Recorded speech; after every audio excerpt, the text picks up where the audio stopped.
Guys, let's go back to 1978 when a man named Ted Benna developed the idea of the 401k. 5 years after that, it became a way to replace the pension and for people to save for retirement on their own. At first, the headlines were glowing, but eventually they turned critical, and the Wall Street Journal actually wrote in 2017, quote, "The great lie is that the 401k was capable of replacing the old system of pensions, and it was oversold."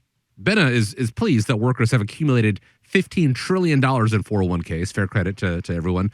But one of his big disappointments stems from Wall Street's takeover of the 401k, which is now closely tied to the $60 trillion mutual fund industry, with fees, like we talked about earlier, once paid by the employers, getting bundled and dumped on employees. So should you, all this said, should you still consider using the 401k in retirement, or is it time to get out of it? That's a fair question when you take a look at it. And I think, the challenge that you have today is in the pension plan, people would work for a company, typically work there for a long time. They'd retire, and they'd have a great steady income for the rest of their lifetime. And if they chose a survivorship option, they could protect their spouse. And, nowadays, the majority of the money is in the 401k plan, and most of that's subject to the lottery of the returns of the stock market, and people get really nervous.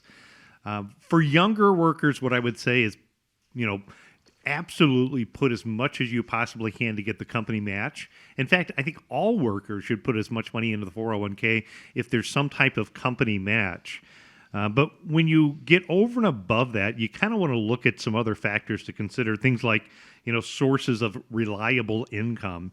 If a 401k, if your investment choices are limited to only things that go up or down with the stock and bond market, you may want to evaluate putting money into something that could be providing more reliable income in the future and help supplement the withdrawals that you're going to take from your 401k.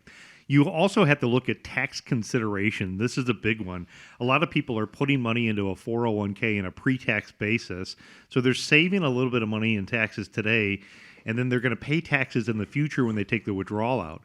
The assumption is when you retire, your tax bracket's going to be lower. And if you look at the financial health of the United States with our national debt and unfunded liabilities, as well as the fact that you're saving and investing to grow the dollars, for many retirees, their tax rates are not lower in the future.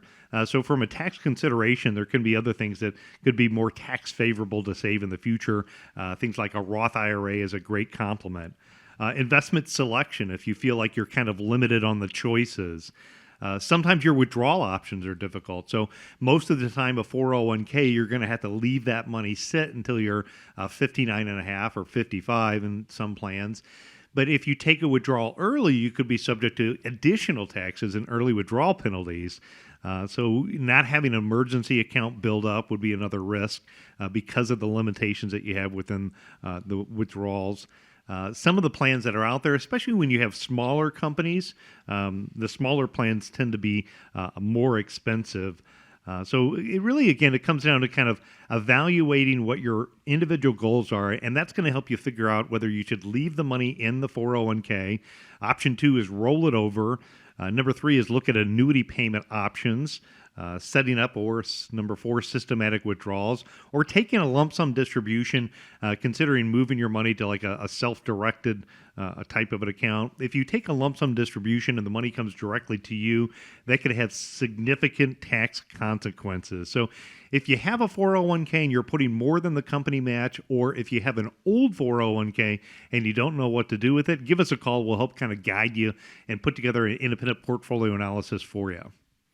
Obviously, any money saved towards your retirement is a good thing. It's better than nothing. But you don't want a better than nothing retirement. You want something that is going to work as hard for you as you've worked for it. And that is where being able to review these options, see if there is a better way, comes into play. That independent portfolio analysis available by giving a call and scheduling a time to speak with the team at America's Retirement Headquarters. Once again, that number is 419-794-3030. You can always find them online at arhq.com.